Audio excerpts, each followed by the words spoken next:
সুস্বাগত সবাইকে আমার আজকের দিন টিভিতে। আমি সুকুমার দেবনাথ আপনাদের আমার দু চারটে কথা শোনার জন্য বলছি। আপনারা সবই জানেন, কক্সবাজারে আবার খেলা শুরু হয়ে গেল। আবার নতুন করে যে খেলা শুরু হলো তার পরিণতিটা কী হবে সেটা নিয়ে এখন দুশ্চিন্তা। একদিকে মানে কোনো জায়গায় একটা গোলমাল বাঁধিয়েই সেখানে আওয়ামী লীগের কর্মীদের, হিন্দুদের, সংখ্যালঘুদের তুলে নিয়ে গিয়ে আটক করে দেওয়ার একটা পরিকল্পনা চলছে এবং সারা দেশে ইতিমধ্যেই 25,000-এর উপর অন্তরীণ হয়ে গেছে, কিন্তু তার ব্যাখ্যাটা আইনমন্ত্রী বা মুখ্য সচিব থেকে কেউ কিছু বলছে না। তারা বুঝে নিয়েছে যে হাসিনা ফিরবে, তার আগেই মানে ফিরতে গেলে তো জনসমর্থন দরকার। যে জনসমর্থনটা বাড়ছে সেটা কমানো যায় কী করে। ইতিমধ্যেই 67 থেকে 70-এর মধ্যে তার জন্য সমর্থন এসে গেছে। এটা বিভিন্ন মানে আমেরিকা থেকে আরম্ভ করে বিভিন্ন দেশের বিভিন্ন সংস্থা সমীক্ষা জরিপ করে বলছে যে ক্রমাগত হাসিনার সমর্থন বাড়ছে, জনপ্রিয়তা বাড়ছে। এইটাকে আটকানোর জন্যেই যে কোনো জায়গা থেকেই বাড়ছে যে সমস্ত আওয়ামী লীগের কর্মীদের, হিন্দুদের, চাকমাদের বা ধর্মীয় সংখ্যালঘু যারা আছে বৌদ্ধ, খ্রিস্টান, এদের সব ভর্তি করে দাও, আটকে দাও। তাহলে বৈষম্য বিরোধী আন্দোলন করে হাসিনাকে স্বৈরাচারী বলা হলো, প্রচুর লোককে গ্রেপ্তার করেছিল বলে এখন কি হচ্ছে রে বন্ধু? যেটা ঘটেছে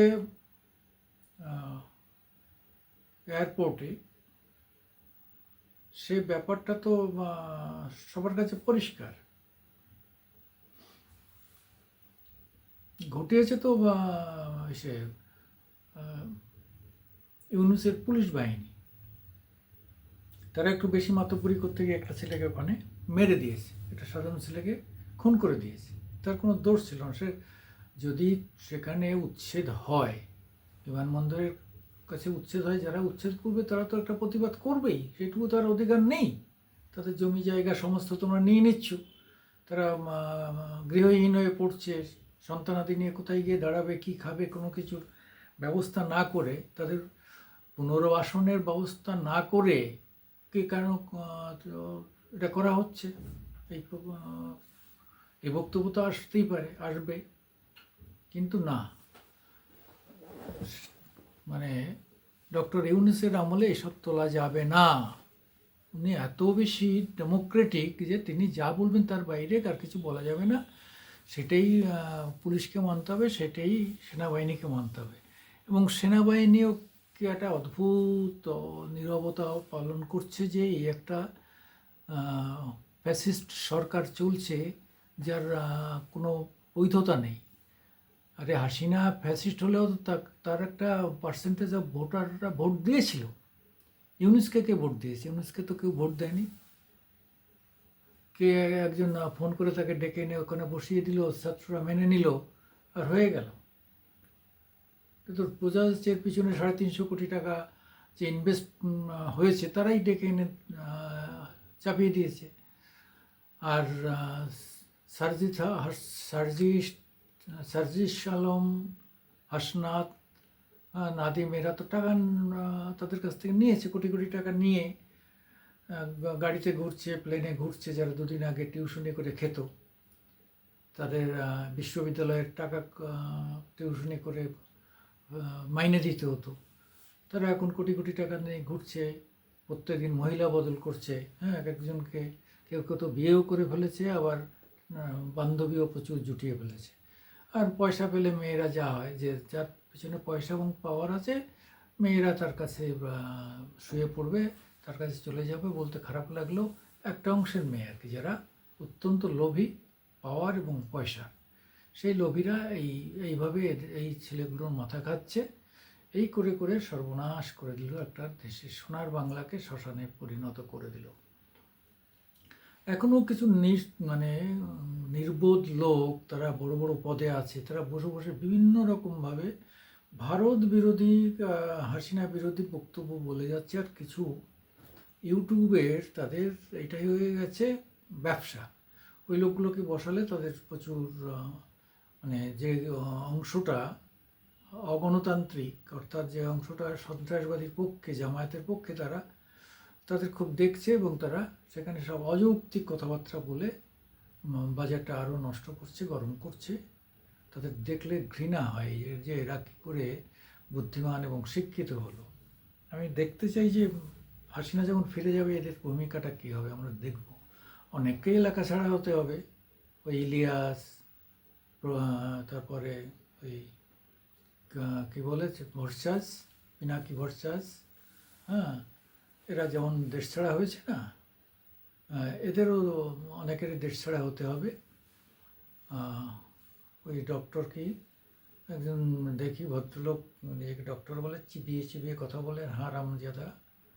সে সবসময়, মানে আমি দেখেছি মানে হাসিনার আমল থেকে এমন বিরোধিতা করতে শুরু করেছিল এবং এই যে জনগণকে মানে করার জন্যে, ক্ষুব্ধ করার জন্যে এ একজন ভীষণ দায়ী। নিজে আবার ডক্টরেট নাকি পিএইচডি করেছে, ইংরেজি বাংলা মিশিয়ে চিবিয়ে চিবিয়ে কথা বলে। ওর কথা শুনলেই বোঝা যায় যে কত বড় ভয়ঙ্কর শয়তান। একটা দেশকে, যে দেশে জিডিপি খুব বেশি ছিল, সোনার বাংলা, খাওয়া দাওয়া, মানুষ সাধারণ,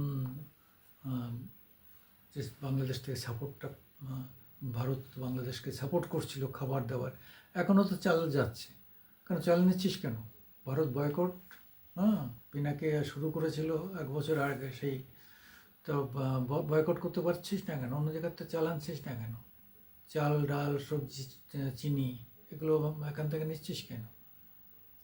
সেটা খেতে মজা লাগে, আবার ভারতের নিন্দা করতে করে। এদের ইমান বলে কিছু নেই।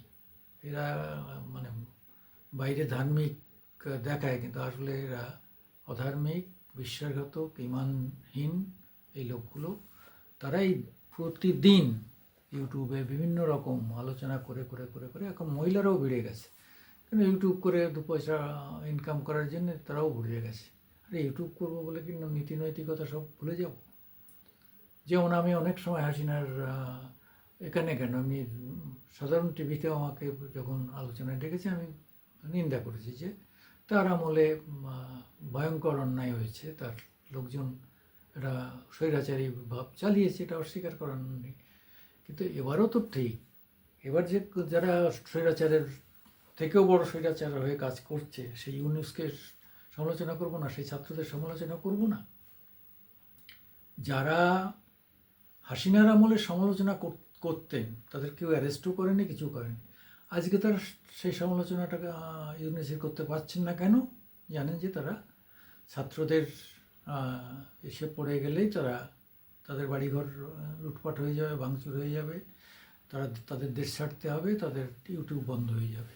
ফলে তারা সত্যি কথাটা আর বলতে পারেন না, ক্ষমতাই নেই।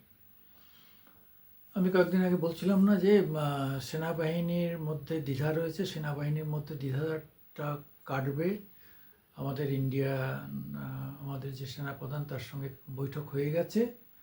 বৈঠকের পরিষ্কার শর্তই হচ্ছে যে 1 নম্বর হচ্ছে ওই পাকিস্তানি ওই ISI ওদের হাঁটাতে হবে, দ্বিতীয় হচ্ছে ইউনুসকে অ্যারেস্ট করতে হবে, আর তৃতীয় হচ্ছে যে সাধারণ মানুষের উপর যে একচেটিয়া হাজার হাজার যে গ্রেপ্তার, এদের আগে মুক্ত করতে হবে। আর এর উপরে সবার আগে যে 1 নম্বরটা, সেটা হচ্ছে যে তুমি যাওয়ার পরে যত তাড়াতাড়ি সম্ভব 2 মাস 3 মাসের মধ্যে তোমাকে নির্বাচন করতে হবে। কারণ হচ্ছে তোমার বিরুদ্ধে যে স্বৈরাচারীর কালো দাগ রয়েছে সেটাকে মুছতে হবে। এবং আলটিমেটলি তো ডিসেম্বরে এদের সাধারণ নির্বাচনের একটা ডেট করেই রেখেছে ইউনুস। হতে পারে সেটা, হতে পারে তার আগেও করতে পারে।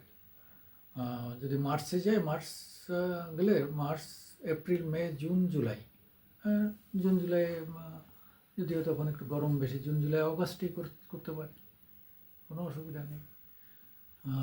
এটা যাকে মানে আমরা মাঝে মাঝে দেখি না, যে কোনো কোনো সরকারের বিরুদ্ধে যদি ইয়ে আছে, নেতিবাচক মোশন আসে, যে সেই সরকারকে প্রমাণ করতে হবে যে তাদের সংখ্যাগরিষ্ঠতা আছে। হ্যাঁ, সেই সংখ্যাগরিষ্ঠতা প্রমাণ করতে গিয়ে অনেক সময় ভোটাভুটি হয়। তা সেরকম একটা জায়গায় যেতে হবে।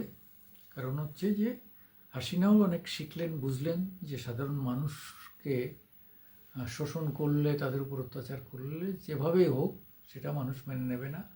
আর যে লোকগুলোকে তিনি ক্ষমতায় নিয়েছিলেন, যারা এই সমস্ত করেছে, তাদের অন্তত ক্ষমতায় আর নেবেন না।